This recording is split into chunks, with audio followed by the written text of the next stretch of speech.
அழியாம காப்பாற்றிக்கணும்னா என்ன செய்யணும்? அதுக்காக நம்ம இறந்தவனுக்கு அதை செய்யறாங்க. அடுத்து இன்னொரு செயல் சுடுகாட்டு மரம். என்ன செயல் அப்படின்னா, அந்த குடத்தை சுற்றி அந்த விறகுலாம் அடிக்கிட்டு ஒரு குடம் குச்சியை சுற்றி வருவாங்க. அந்த குடத்தை சுற்றி வரும்போது ஒரு துறை போடுவாங்க, திருப்பி இன்னொரு துறை போடுவாங்க, திருப்பி இன்னொரு மூன்றாவது துறை போடும்போது அந்த குடத்தை அந்த தலைமாட்டில் உடைச்சிட்டு நமக்கு என்ன சம்பாதிச்சாரு, நிறைய சொத்து சம்பாதிச்சு அப்பனுக்கு நெருப்பை வைத்துக்கிட்டு திரும்பி பார்க்கறது வீட்டுக்கு போயிட்டு. இது ஏன் செய்யறாங்க அப்படின்னா, அவர் தீட்டாகிவிட்டா இனிமேல் அவர் யாரே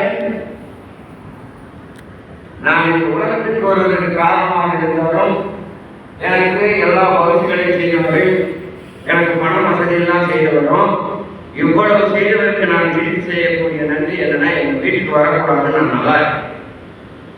இதுவாக ஒரு அப்பாவுக்கு செய்கிற கடமை யோசனை பாருங்க அப்படின்னு அவர் கேட்டார். இந்த கேள்வி ஒரு புதுமையாக தான் இருக்குது அப்படின்ட்டு. அப்போ நம்ம என்னதான் செய்யணும்?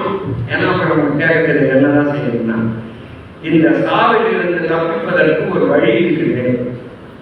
அந்த வழியை மெய்வெளி சாவில் இருக்கிற மெய்வெளி தெய்வம் கொடுக்குது, நீங்க தொடர்பு கொள்வது அப்படின்னு.